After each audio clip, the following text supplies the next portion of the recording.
Star Wars has received a huge amount of series on the Disney platform, both animated and live action.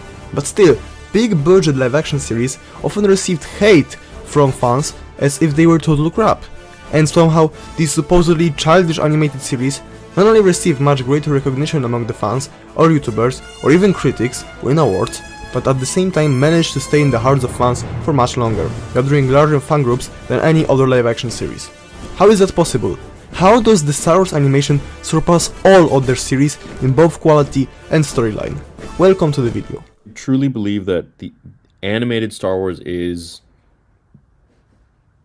by far and large the future.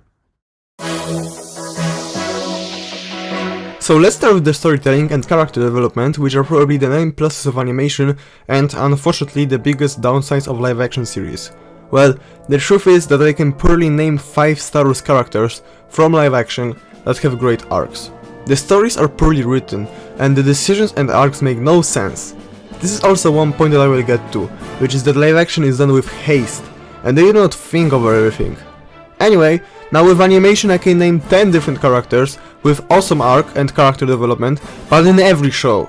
Animated series like The Clone Wars, Rebels and The Bad Batch take their time to flesh out characters and arcs.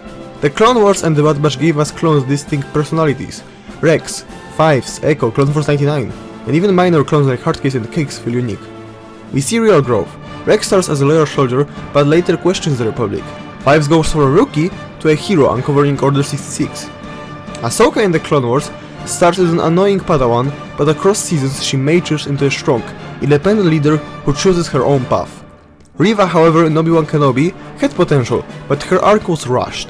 She went from a villain to redeemed in a matter of minutes, with no real exploration of her past as a Jedi youngling.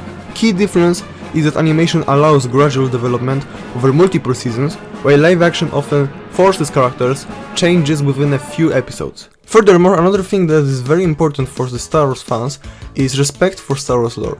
Animated shows feel like they are written by people who understand and care about Star Wars, while live action often ignores or retcons established lore for the sake of shock value or plot convenience.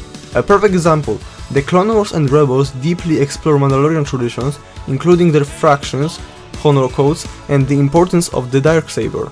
Sabine Wren's struggle with the Darksaber in Rebels was a slow, burning, meaningful journey.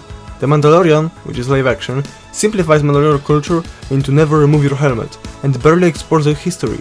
Respect for the Star Wars lore is something that is very necessary for the fans.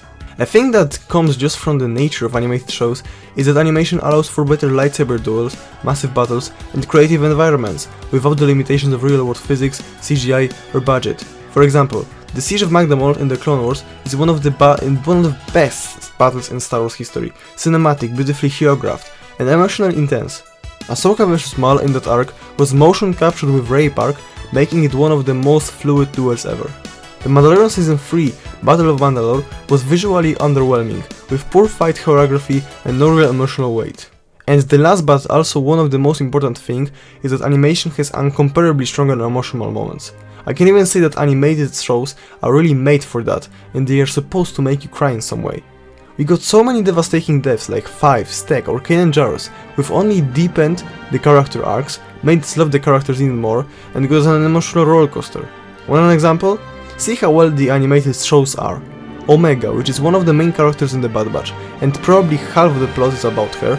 In the whole show, Hunter said the word Omega exactly 99 times, which of course resembles Clone Force 99. With infinite time, I doubt that I would come up with this, and that it is only an example and there are tens of them in all animated series. Well, can you name literally any live action? In conclusion, live action Star Wars shows suffer from inconsistent storytelling, often shifting focus or changing tone unexpectedly. Animation develops characters properly, while live action often rushes arcs. Animated shows respect lore, whereas live action retcons or simplifies it. Animation allows for better action, while live action feels restricted. Animated moments hit emotionally, whereas live action relies on nostalgia.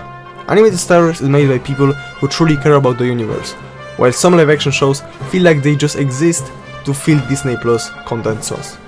Which Star Wars animated show is your favorite?